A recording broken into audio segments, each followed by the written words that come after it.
Welcome to Psychology in the Wild, the podcast where we try to make sense of the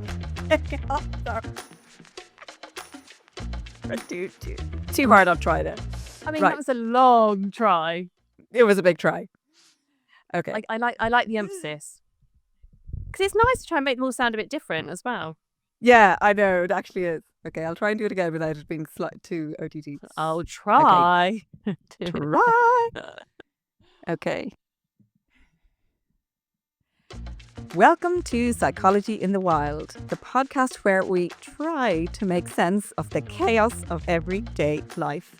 I'm Erin Trimpton. And I'm Dr. Gemma Lee Roberts. Gemma, what has been wild this week? We have something very wild we can actually share this week, which is super exciting for us. We have our first question from a listener, which means there are people listening. Woohoo! I know. And despite our efforts to give the wrong email address constantly, somebody has actually found a clip of us saying the right email address and managed to write into us. So let's hear it, Gemma. What is our email address? It is hello@psychologyinthewild.com. And I'm glad we've got that in early this time and the correct email. So people that might have listened along for a while might know that we have issues trying to say the correct email. But the significance of that is that actually someone has actually used that and emailed us a question they would like us to answer, which is amazing. It is lovely to know. We launched the podcast out into the wild a few weeks ago now, and it is lovely to know that people are listening, because this has been a bit of a project for us, hasn't it? It's been an experiment, as we like to talk about quite a lot. We've had all sorts of failures, all sorts of tech issues. I mean, I say we've had I would say it's probably still present tense tech issues for 100%. Me. There's never not a tech issue near me, but it's been mostly really fun, and I'm really glad that people are listening and that maybe even gleaning something from it, from what we're talking about. It's helping me. Yeah. I have to say. I was just about to say that. It's helping me. So, for that alone, I am grateful. Yeah. And, it's kind of helping me figure out this chaos. And also, it's really nice to sometimes know that other people are in the same boat as well. And it's not just me with some of this stuff. And the amount of conversations I've had about these podcast issues that we're kind of talking about. And it's just raising the conversation, even with people I know. So I think that's been really positive, my end as well. Maybe it's worth the tech issues. Maybe we'll continue. Yeah, because I think that's the thing. Always I find there's a sort of a misconception of when you work in an area, especially something like psychology, that, you should be on top of it all and that you should know everything and therefore apply it all. And actually the reality is we're just experiencing all this wild chaos in the same way as everyone else. And although we might have some ideas about how to manage it, it doesn't necessarily mean we're always doing it successfully. So I think having these conversations, one of the reasons it's really helpful is because it's a constant reminder, as you say, to that everybody is in the same boat, but also a reminder of, oh yes, I must remember to think about that thing that we talked about in the podcast last week, and that's going to help me to get through all of the different clangers that happen on a daily basis in our lives. I know. And I like this idea as well that people are actually talking about the wild chaos of everyday life, because, we're not talking about the major things that happen in life, because that often takes a bit more exploration or a little bit more expertise in a very particular area for people. But we're talking about the everyday stuff, which is constantly happening and we're constantly navigating, most of the time without feeling like we have the time or resources or knowledge, in my case, to be able to tackle some of that stuff. So I like this language as well of like the wild chaos of every day, because some of the stuff we talk about, I talk about our kind of personal conversations, but also when we talk about the podcast as well, some of it is, you think about it on paper and it's so mundane or boring. And yet actually it's stuff that is going on. We need to know how to deal with. So I love that. That's the interesting stuff that we're tackling. And hopefully we bring a little bit of interest to the topics. That's what I'm trying to do. Yeah. Well, I love hearing your take on things. So yeah, I'm looking forward to this week. So hit me up. What did the email say? What has the email asked us? Okay, are you ready? So Yes. the email question is, what can I do when I find, sorry, still not going. First question, messed it up. Okay, can we edit that bit out? Maybe leave it in, who knows? Right. Okay, here we go. What can I do when finding my purpose feels too overwhelming? And I have to say, I completely hear this, listener. I have had these exact same thoughts and this exact same question multiple times throughout my life. So what are Yeah. you thinking about that question? Love that question. Such a good Mhm. one. And there's been so much noise over the past few years, hasn't there, particularly about finding your purpose. And you just sort of think, actually, does everybody have to change the world to have a purpose? Mhm. Not sure. It's a concept that I find really hard because, and actually I've been diving quite deeply into this recently I'll kind of share wine a little bit, but it's a concept I find really hard because there is so much research about the benefits of having purpose in your life. So I did like a little scan when this question came in, because I've had to kind of collate all this research recently anyway. So I'm kind of refreshing my memory around that as well. So things like building resilience. If you've got a purpose, it's easier to be resilient when you face adversity. Or improved mental health is associated with having some kind of purpose, but also improved physical health. So have you seen all that blue zones stuff? So Yeah. people that live to over 100 around the world. I remember you posted about that a while ago and I loved that. Yeah. And as one of the key concepts that so basically it's looking at different, they're called blue zones. So it's the places around the world, I think there's 5 of them, where people are most likely to live to over 100. And there are some common denominators. There's some that aren't common, there's very typical to each region, but there's some that are common across the board. And they're in very different parts of the world. Like one's in Greece, one's in the US, one's in Japan. Okay, no, that's my mate. When I went to Japan, I made my boyfriend at the time, my husband. And my best friend was there with her boyfriend. I made us all visit Okinawa because it was one of the blue zones. And it was an absolute, I mean, Okinawa was beautiful, but it was an absolute nightmare of a trip. We got stuck in a typhoon. Oh no. Literally. And it was because I was going to see, because of this blue zone research. So, yeah, I Okay. have to apologise for that. So we've got pretty I know it was who knew one day that'd be a story I'd share on a podcast one day.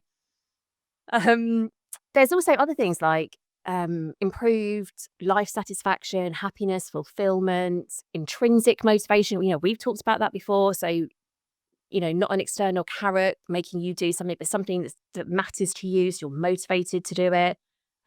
This idea about connections to others, community involvement, all this stuff we talk about that is really important and healthy for us in life. All of those things have in common the idea that part of what makes that happen or can make that happen is having some kind of purpose in your life. So, I just feel like we can't disagree with that research. It's got to be good for us. But what I will say on the flip side is the idea of finding my purpose in life is also really scary and overwhelming Yeah. sometimes. It is really And overwhelming. I think, where do we start with that? Mhm. It is really overwhelming. And I think there's kind of probably a couple of things you could separate out. I think there's the idea that we all have to find purpose in our work and then purpose in life. And I think actually, and again, yeah, all of the research would show that if you can connect what you're doing on a daily basis in work to a greater purpose, then yes, you will find more fulfillment in your work. But at the end of the day, you'd want to be very lucky to actually be somebody who finds really big meaning and purpose in your work. Most of us have bills to pay, have, rent to pay, mortgage to pay, and we've got to just do the work that comes our way to an extent. Obviously, we build a career in some way, shape or form that, aligns with our strengths and aligns with what we value in our lives. But a lot of the time, I mean, I certainly know for a lot of my career, I was just doing the jobs, trying to make it fit around those things, but also generally just thinking, right, I'm just going to do the job that I need to do to bring the money in. So, I think I think when we talk too much about having to find purpose, then in our work, then it can actually have a negative effect, because it can make you feel like you're failing in some way if you're just doing a job that, actually, yeah, it's fine, but it's not necessarily going to change the world. But then there's obviously also the wider kind of purpose in life, and in a way that I feel like that's a bit dangerous too, because again, we have so much access now to, obviously through social media, which is we're always going to be nice in good old social media. But it is presenting often an image to us of people who are doing all of this really meaningful and purposeful work. It's also presenting an image to us of people who are not doing that as well. But, it's easy to kind of feel, oh God, what am I doing? What am I doing that's changing the world? So I think where I've kind of arrived with this is, and we've probably talked about it already on here or alluded to it, it's more about purpose with a small p, not a capital P. It's like purposeful and meaningful moments, finding fulfillment in the everyday, finding those kind of moments that you just get that little zing of, oh yeah, that was a good moment, rather than feeling like you have to attain some sort of higher level purpose every day. And I think that's the other thing. Like, there'll be different phases and times in your life that will feel more purposeful than others, probably, depending on what you're up to. I agree. And I think, can we really expect, if I think about this in a work context, can we really expect everyone that comes into work every day to either have a grand purpose or be aligned with an organisational purpose? And I think to some extent that can be a bit unfair, and I think it can be really overwhelming. I have worked with teams in organisations that have a deep sense of purpose, and it's been really kind of like very specific. So I can think of one example where, can you hear my dog, by the way? He's having a little dream under my feet. Elvis is, so if you hear any little squeaks, that's actually Elvis dream. I assume he's dreaming about running and chasing balls. Can I just say sorry. that is, I feel like that, I wish that was my purpose. Me too. To be Elvis Me too. and just lying there having a good dream. The dog literally has the life that I deserve. I look at him all the time and I'm like, you have the life that I deserve. That's what I work so hard for. But I don't have that. You do. He gets it. He gets it. Yeah. So we worked with a team who I was trying to figure out why they were so high on levels of resilience. And one of the reasons they were was because they had this purpose to the work they were doing. And they were working in a team that they had to deliver really difficult conversations or really difficult news to potentially vulnerable customers. And honestly, the work they did day after day, I think he's actually snoring, sorry. The work they did day after day would have broken me. I don't think I would have been able to do that and keep coming in. And it took me a while to figure out what these teams of people had that other teams don't have, or that I sometimes struggle with. And eventually after kind of lots of interviews, it was a qualitative piece of work. So I was doing lots of interviews and kind of gathering data about what was happening.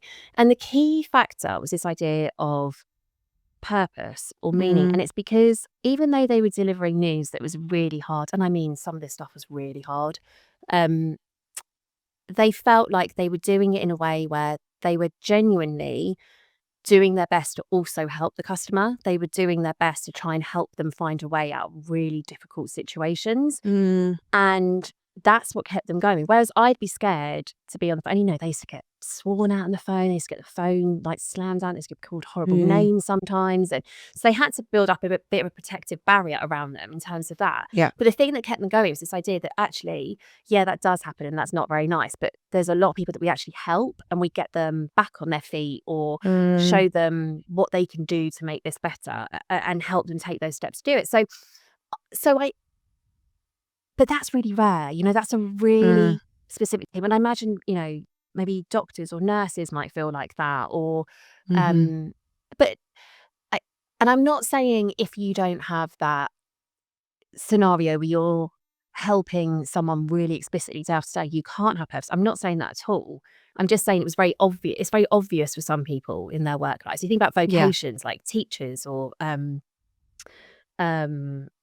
nurses, or like those kind of vocational roles. We can that makes sense.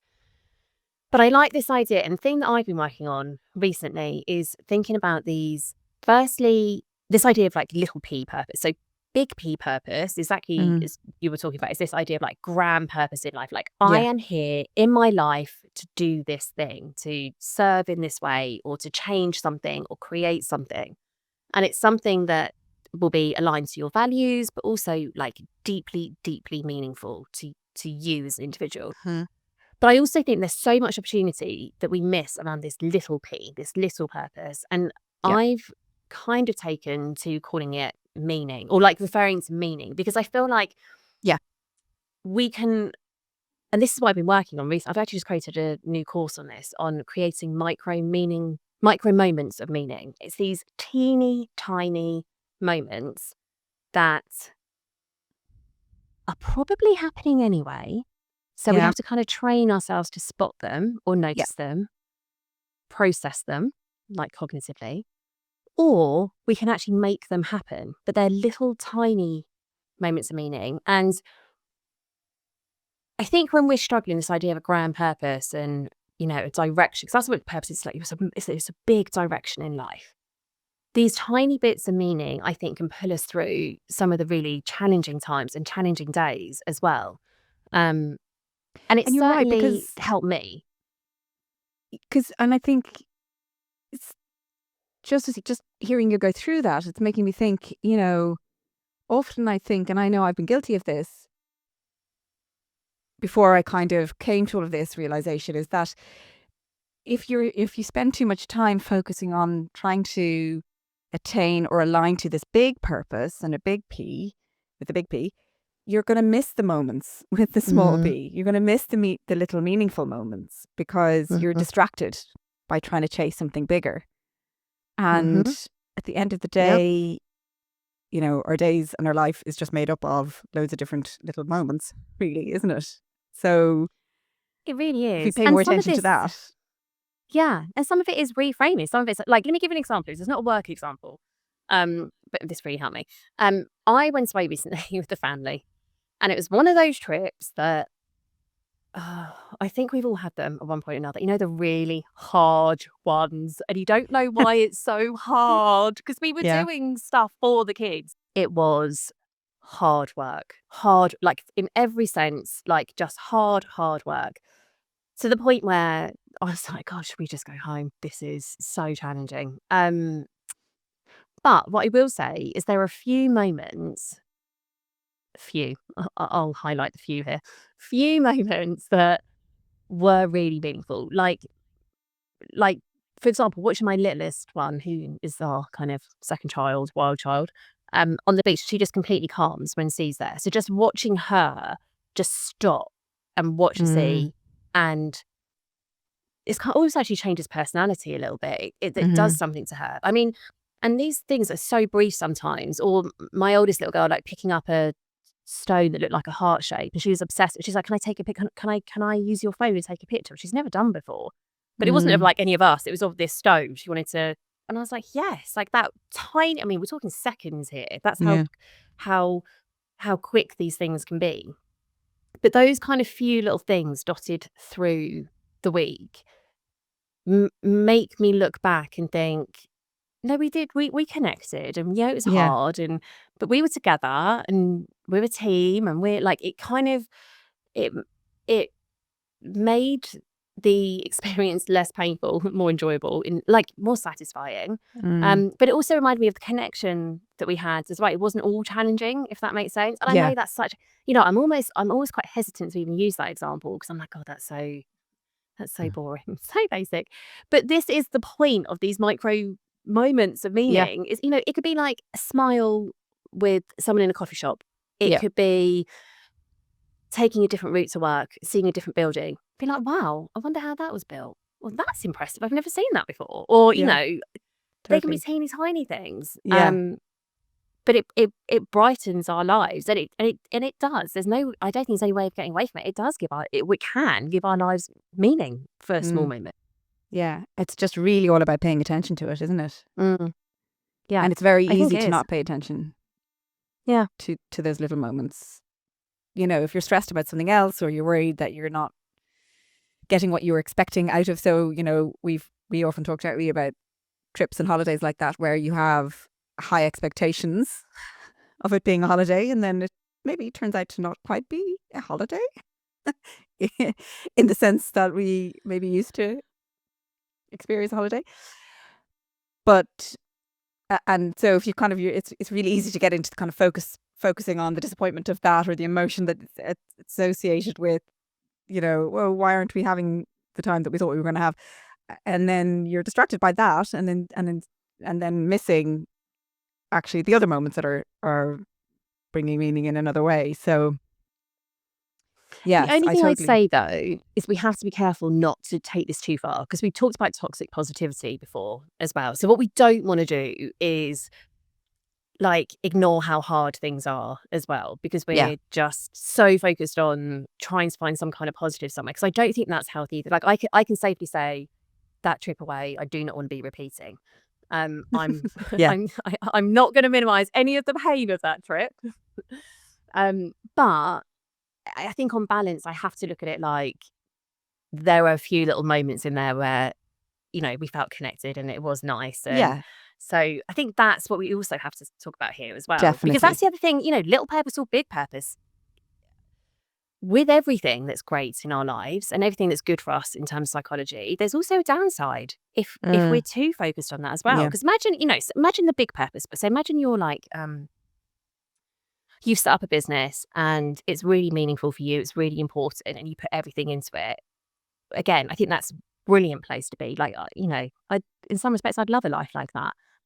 However, if you're putting everything into it, you might find that you're lacking somewhere else because you can't put your energy, your focus somewhere else. And then that isn't necessarily healthy either. So we do have to kind of bridge this, I feel, a little bit as well. Yeah, agreed. Yeah, I completely agreed with that. I find this is one that I kind of have to reestablish every day, nearly, really, to be honest, because there are definitely some days that just the wild chaos just gets too much, and no amount of going out and appreciating how beautiful the sea is going to change that.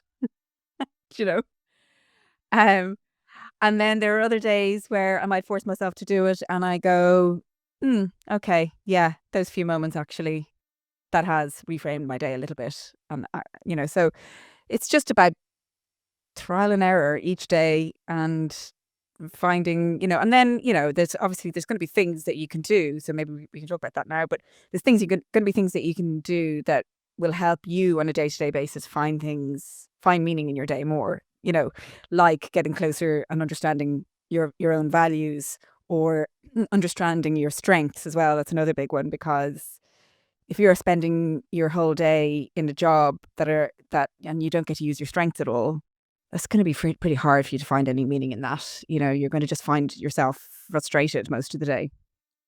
I've definitely been there. Anytime I've ever done a project management role, let's say. Yeah, funny enough, I'm very similar on that front. That's not my forte either. Yeah, Actually, I don't know how we've been getting by with this podcast. Maybe it's because we've got Leon, the producer, in the background. Because if we were the ones managing this, it would not be going well. It's all about kind of getting to know what are the things that you need to have in your life that will bring you meaning, or what are the things, getting to know, a bit of self-reflection, getting to know yourself, that kind of thing. Mm-hmm. Do you have any tips on how to find the micro moments of meaning? Firstly, well, kind of two really broad things in this sense. So I'm kind of taking it back into this question of what do I do when I find it really overwhelming, this idea of purpose? I think just dial it back first and foremost.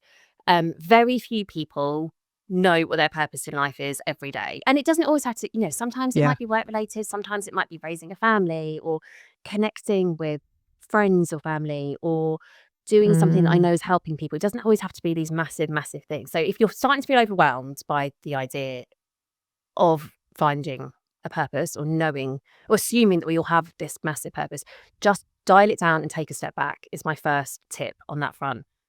Because this is not something you should be feeling overwhelmed about. Yeah, there's tons of research around it, but equally, we can inject these little moments into our lives. It doesn't have to be big. It doesn't have to be grand. So that's my initial piece of advice, because that is the thing I hear most often when I talk about purpose, is this feeling of being overwhelmed. And then I guess the first thing to do is start noticing these small moments. So it could be, like I said earlier, it could be a quick smile with someone in the coffee queue. It could be buying someone a coffee. I mean, I used to do that more often, but I have done that now and again, where I bought the person behind me coffee just because, and because I can at that point as well. I'm not always able to do that. I always haven't been able to do that in my life, but at some point I have been. Or it could be helping someone, or giving someone a lift, or giving someone some advice, or giving someone your seat, or it can even be things like, a quick cuddle in the evening with someone you care about, or like a quick moment with a pet. I mean, I've got Elvis all over me, the dog all over me at the moment, but it'd be a quick moment with a pet, or just spotting something. So what I'd say is, don't feel the pressure to have this grand purpose. If you got it, brilliant. Like, I'm not saying get rid of it. That's a great place to be.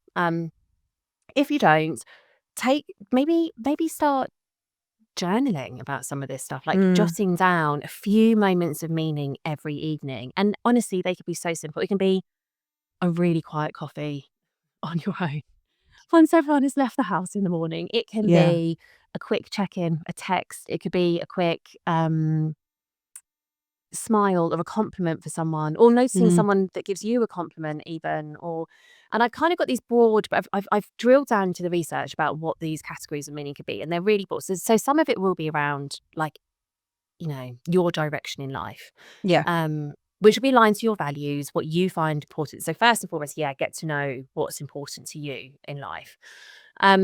There's also meaning we can find in belonging. So being part of a group or a community, people that perhaps share an interest with you, or you're with a group helping another group, can be really powerful as well. There's also meaning in making sense of the world. So, when things are really crazy, like the wild chaos of everyday life, when things are kind of all over the place. So sometimes we can find meaning in making some sense of that. So what does that actually mean to me, or to the world, or to this group?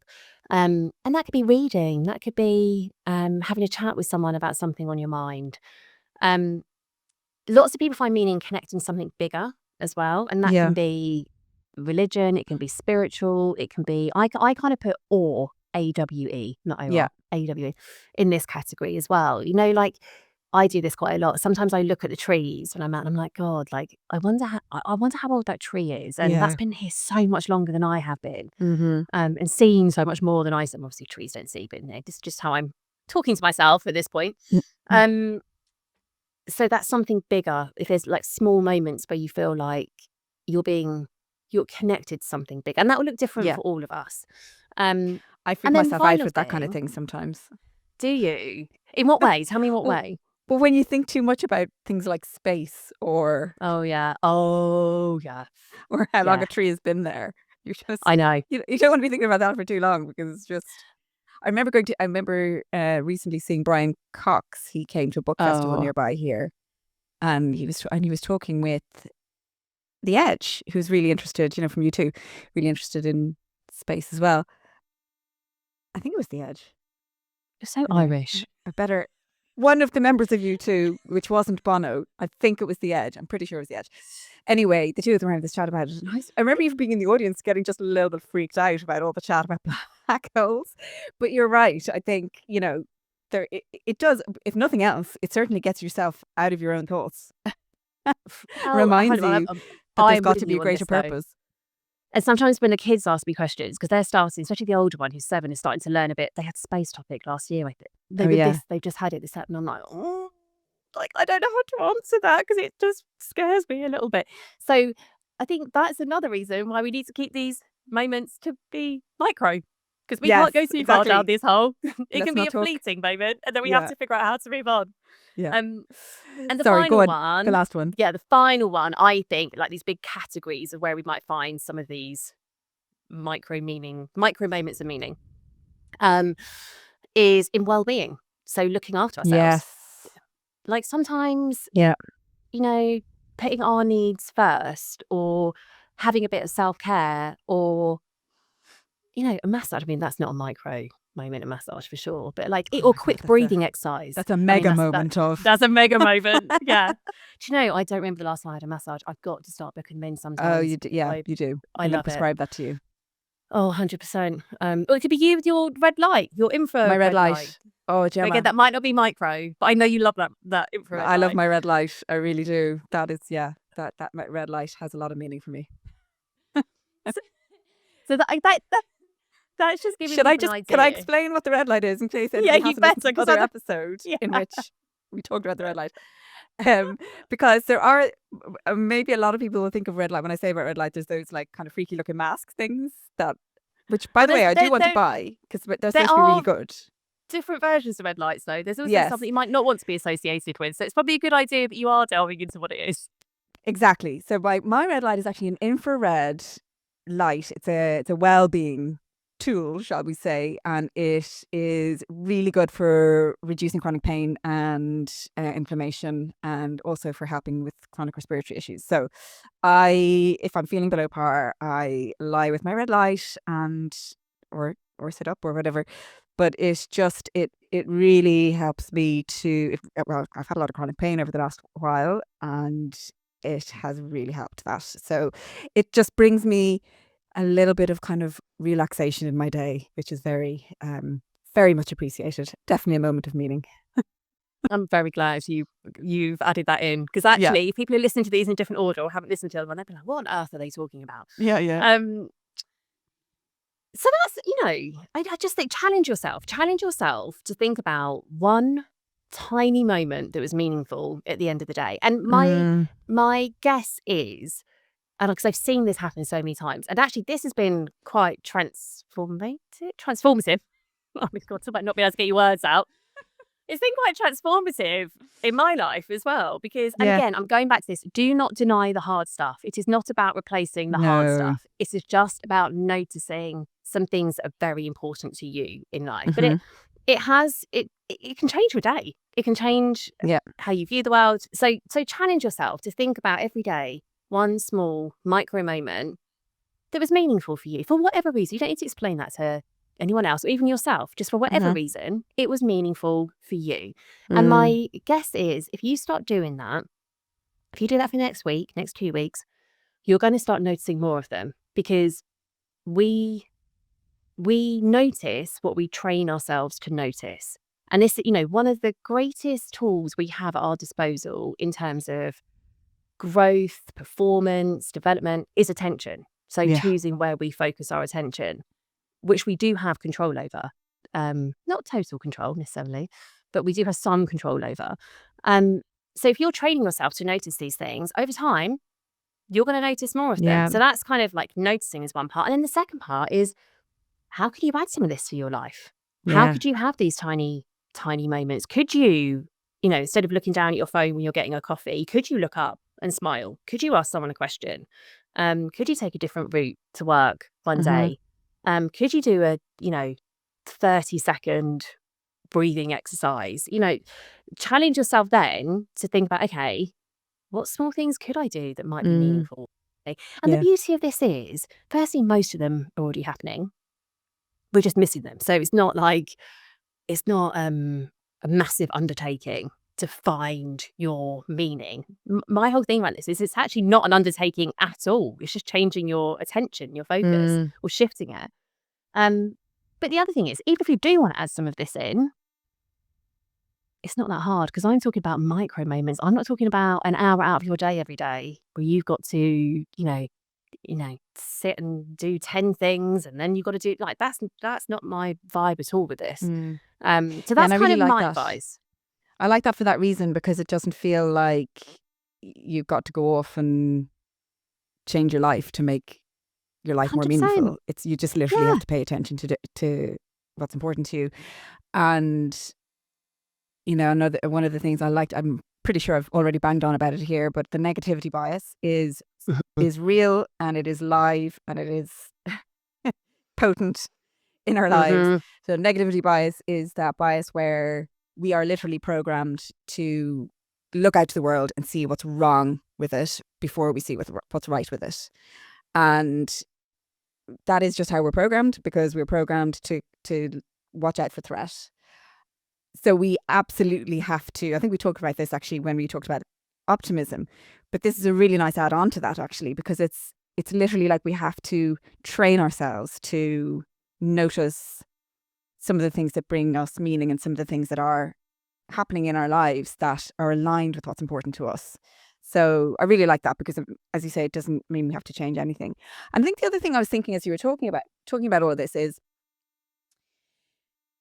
some people find meaning or purpose with a bigger P later in their lives. We don't have to find meaning. I kind of have to say I don't like all this 30 under Yeah. 30 business. No, neither do I. Maybe because I didn't make it. I think that's what it is. I think we're just bitter we didn't make the 30 under 30. Yeah. No, I actually, well, look, fair play to anybody who did. I think amazing. 100%. It, obviously it is incredible if you do find something really purposeful and successful before you're the age of 30. But I think a lot of people with life experience comes challenge, comes, things in your life that you never thought were going to happen that you can actually turn into something that will give you meaning, So, and I think you might not find those things out until you've experienced the rich tapestry of your life, So I also wouldn't be in a hurry, if you're working in a job where you feel, oh, this isn't really meaningful to me, or I'm not really getting anything out of this in terms of my grand purpose, or what is my grand purpose, that's okay.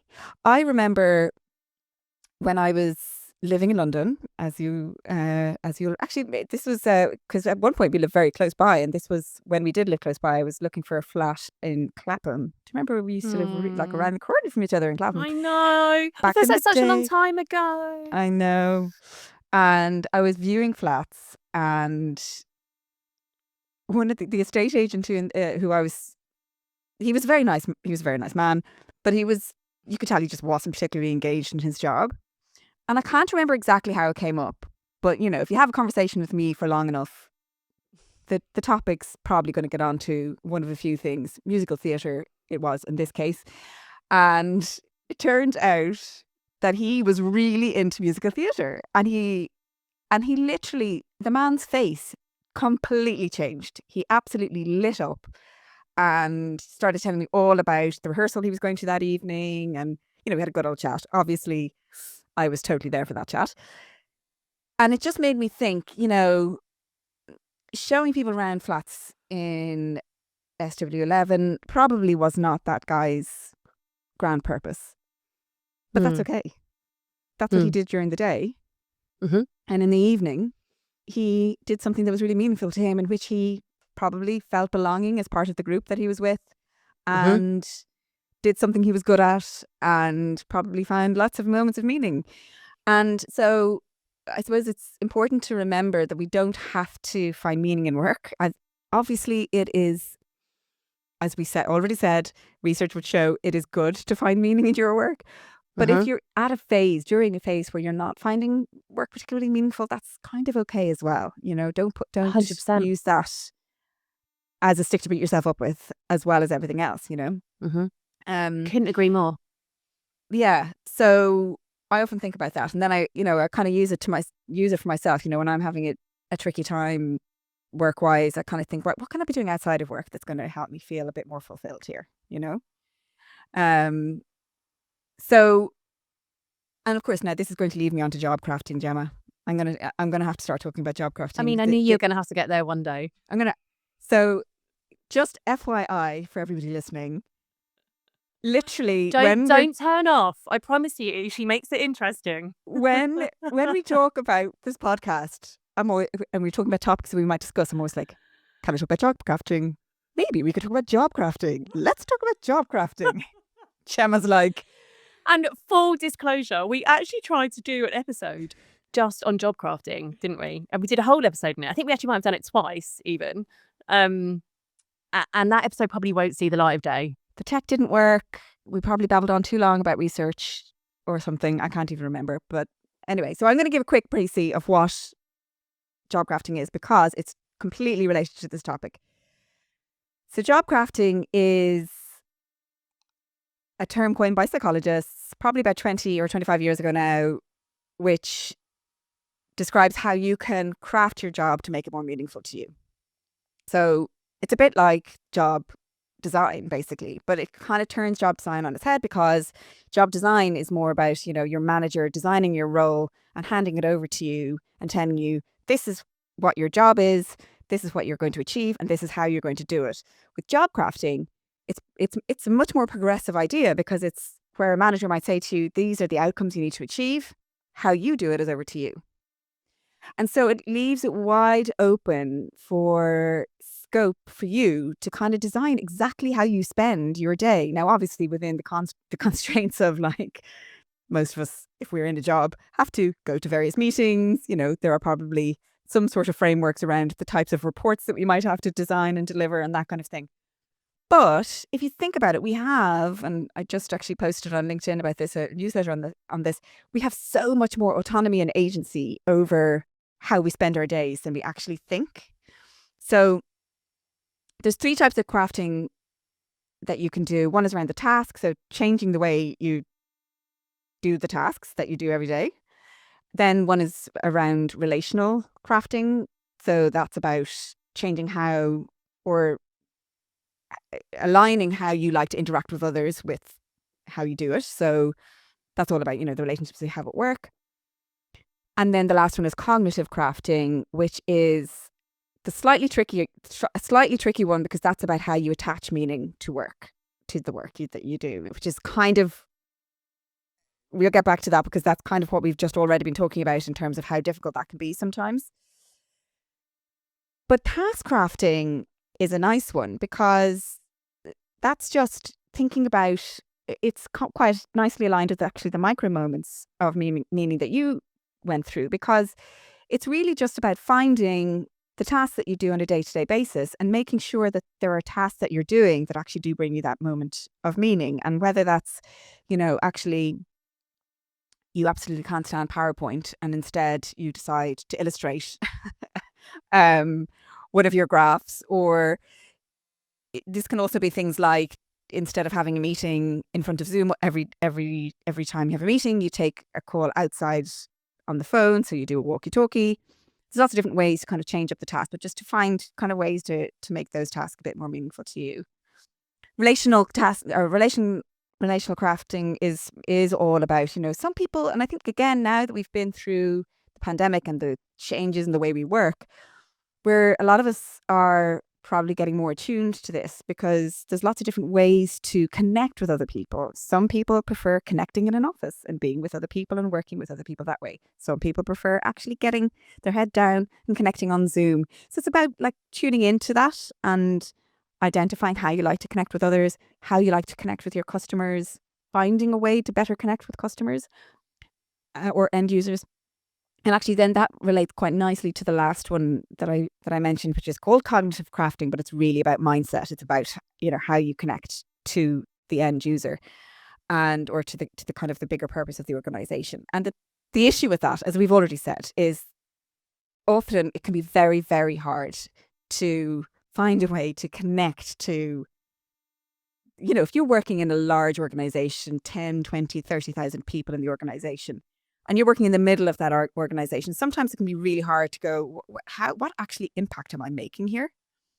But we know that when you do have that connection, it's called, in kind of the job design research, it's called task significance. So when you are doing your job and knowing how exactly the line of sight between your job and the end outcome of the business or the organization, that's connected to engagement and meaning and fulfillment. But it can be really hard. But what I would always encourage people to do there is, if you're struggling to work out how what I'm doing on a day-to-day basis makes any kind of an impact, go out and find out, So do you remember when I worked at Innocent? No, that was Yes. before. Yes, I do. Before we met, but I just probably left Innocent to come and do the master's with you. So this was a long, long time ago, almost 20 years ago now. And I worked for Innocent then, and it was at the time it was a startup. So for anybody working, or so anybody living not in Ireland, the UK, or Europe, Innocent is a smoothie company, a drinks company. So, but when we worked there, and I imagine it's still the same. When we worked there, everybody had a very clear line of sight between what they did on a daily basis and the end result, which was people enjoying the drinks, you know. And one of the ways that we did that was there was a banana phone in the office, an actual banana phone, like a phone in the shape of a banana. And every time, you'll still see it on the smoothie labels now, but it invites people to ring in to have a chat about the smoothies. Now, sometimes people would ring in with a complaint, or sometimes people would ring in with a comment about, something to do with smoothies. Sometimes they would ring in just for a chat. And Well, that's right up your street. yeah, they honestly did. Honestly, there'd be times I'd be on the banana phone for, half an hour talking to people about the merits of strawberries and bananas and the ratio. And anyway, it was a fun time. So, but the thing was, actually, when I first worked there, I was in charge of picking up the banana phone. That was part of my role. But so was everyone else. So if I was, in the loo or on my lunch or whatever, and I wasn't able to pick it up, the phone would ring around the whole office. So whether you were in finance and supply chain, no matter where you were in the business, you pick up the banana phone and find yourself on the phone to a consumer. And in my opinion, there's nothing better than that. Sometimes, obviously, it might have been a distraction and a disruption, but there's probably nothing better than to remind you of, okay, why am I here? Oh, yes, it's because I want to make sure that the people who are buying our drinks are enjoying their drinks. So I always use that as an example when I talk to teams now and I talk to organizations now and say, like, what is your banana phone? How are you making sure that people in your organization are getting connected to the end user? And some businesses and some organizations are not good at that. So what I always say in that situation is find it for yourself, because it is worthwhile finding it, because it does give you that one of those little micro moments of meaning. And so what I've seen people do really successfully is like people who say work in HR, going out and spending time on a shop floor or with the bank teller and experiencing what it is to, the employee experience and the customer experience. Or people were at the front line of public service when I worked in, Department of Health and in the Department of Work and Pensions. People actually going out, policymakers going out and spending time on the front line with people there, in NHS or in the job centres. So finding ways to really get connected to the end user of an organization rather than thinking about, what's the purpose of this organization? Because often when you see a purpose written down of an organization, it's often been constructed by somebody who works in branding, right? Some of it's good. Sometimes it is a meaningful statement. Sometimes I'm not saying that it's not necessarily a good thing to have that captured, because it can be a galvanizing statement. It can help to create meaning for people. But for me, a better way to find meaning is to actually find how your job and what you do on a day-to-day basis impacts another human, and that being either the customer or an employee at the front line or whatever it might be. So, and I would encourage people to just go and do that for themselves, because sometimes, do you know what? You're not going to find that in a big strategy document sent out by internal comms. You're not going to find it sitting there waiting for somebody to engage you with it. Unfortunately, not everyone has a banana phone to be answered. So find ways to do it. I don't know. Does that resonate for you? Firstly trying to figure out what my banana phone is. So I'm like, how am I going to get more banana phone in my life? Yeah. I think I quite like on LinkedIn, for example, where I'll get a comment where someone's like, this has been really helpful, or I really resonate with this topic. I feel like that stuff I really enjoy, not because I'm like getting some kind of praise from someone. It's not necessarily that. It's more that like I'm like, yes, that was something that people wanted to know about, because I don't always know. A lot of the stuff that I create goes out into the world, and I can tell if something does well. If it's a course, I can tell if it does well. So I guess I kind of get that feedback, but I don't get the nuance of like, this really helped me in this situation, or this really. And I feel like I need to find a way to get more of that, because if I know what's helpful, then I can create more of that. So that's the first thing I've taken away from that. But also, I really agree with this kind of getting out and talking to your, end customer, whoever that is. Do you remember when I was at Nespresso? So this was after our masters, and I was at Nespresso, and I trained everyone in the UK on coffee tasting, which I'm sure I've talked about before. I was thinking about that again just before this, actually, when I was making my coffee. But also other things as well, things like emotional intelligence, or some of the stuff that I talk about now. So there was some psychology in there, but one of my favorite things was going to work on a shop floor. And I went to because I used to have to go around the UK and Ireland to go and deliver these training sessions, but I used to also go and work in the shops as well. And I've got vivid memories of being in Manchester, and being on the shop floor and serving customers and hearing what they had to say, and the complaints they had, and the grievances they had, and the things they loved and what they connected with. And it is invaluable because it gave me an insight into it wasn't just working with people that worked in the shops. I was working with people in the head office as well, but it gave me an insight into what customers were thinking about the brand, and their insights, but also, people in that role that were working directly with customers. It gave me an insight into what they were experiencing, especially around Christmas time, where it's busy, or and some of what was kind of, there were things to navigate and what have you. So I really like that advice. Like, if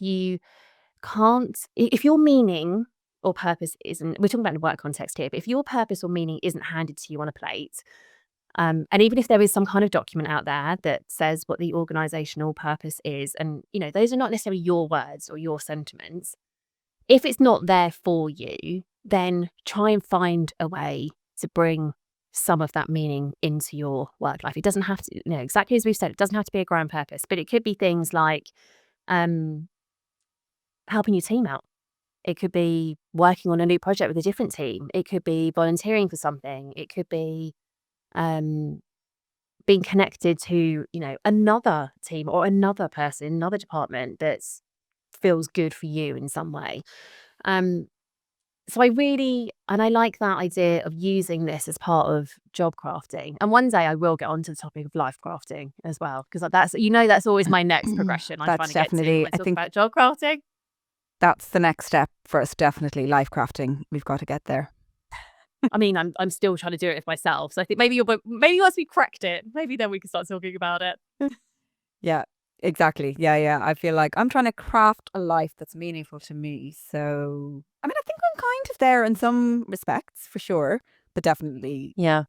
But again, it's a life's work. And like I said earlier, I think these things, sometimes, and actually, I'm sure you've come across this in the research and resilience, but I think sometimes, some of the challenging experiences that we have in life ends up being the thing that brings you meaning, because it ends up being the thing that you can potentially use to help other people, or 100%. 100%. That's why it comes out so strongly in the resilience research, and it came out so strongly in my research. That's exactly why. So yeah.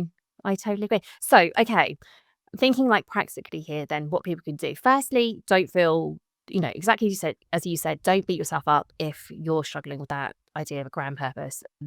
From our perspective, that is totally fine. And, I'm sure lots of us are in that position. That I don't have a grand purpose I'm working towards every day. Parts of my life are meaningful, parts of my work are meaningful. I think find those micro moments, like notice them, create some of them if you want to, and then think about this idea of job crafting and weaving some of that into where you have the autonomy to do this, because we can't control every part of our working lives. I say this all the time, I run my own business. I don't do exactly what I want to do. There's still admin things that need doing, or tech issues, looking at you podcast that I have to deal with, which are not meaningful by any stretch of the imagination. But that's also part of life as well. We are dealing, we're talking about the everyday life of most people. So I love that advice of building in, using some of this to create where you can. I'm not saying everyone can do all of this, but where you can, creating the working life and life that works for you. The other thing I was going to say is, don't do this all by yourself. Talk to people about, so like that, like we said at the beginning, I get so much value in talking to you about things that I'm trying to work out. Is this a meaningful thing for me? Should I do this? Should I do more of this, less of this? Talk to other people, because in talking to other people, you'll make more sense of it, and they might come up with ideas for you. You know, if it's in the work context, your manager might help you be able to craft your job a bit more, or a friend might be able to come up with ideas to bring more meaning into your life. Look for things that, you know, that you can join to find more belonging, or whatever it is. Don't do it alone. And your grand purpose doesn't have to be about changing the world. Do you know what I mean? Your grand purpose can be anything for you. Yeah, agreed. Right then, until next time, stay safe in the wild. Stay safe.